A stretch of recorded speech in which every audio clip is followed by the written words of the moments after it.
سنن ابو داؤد نمبر 4918 میں موجود ایک حدیث میں حضور نبی اکرم صلی اللہ علیہ وآلہ وسلم نے نصیحت فرمائی کہ مومنین ایک دوسرے کے لیے انا۔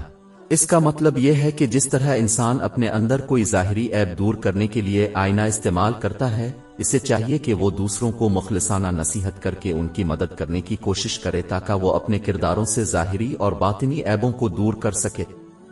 جس طرح ایک مسلمان یہ ناپسند کرتا ہے کہ وہ اپنے جسم میں کسی ظاہری عیب کو آئینے میں دیکھ کر چھوڑ دے، اسی طرح دوسرے مسلمان میں کسی عیب کو دیکھے بغیر اسے مخلصانہ مشورہ کے ذریعے دور کرنے کی کوشش کرنا بھی ناپسند کرے۔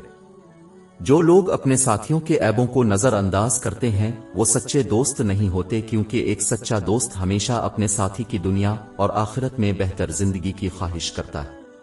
یہ صرف اللہ تعالیٰ کی اطاعت سے ممکن ہے، جس میں اس کے احکام کی تعمیل، اس کی ممانعتوں سے اجتناب اور تقدیر کا صبر کے ساتھ سامنا کرنا شامل ہے۔ جو شخص اپنے ساتھی کو اللہ تعالیٰ کی اطاعت کے قریب لانے کی خواہش اور کوشش نہیں کرتا وہ اچھا دوست نہیں ہے، اور وہ اس حدیث میں مذکور فرض کو ادا کرنے میں ناکام رہا۔ یہ نوٹ کرنا ضروری ہے کہ یہ مخلصانہ مشورہ نرمی اور نرمی سے پیش کیا جانا چاہیے، کیونکہ لوگ اکثر دوسروں کو سختی سے مشورہ دے کر بہتری کی طرف دھکیل دیتے۔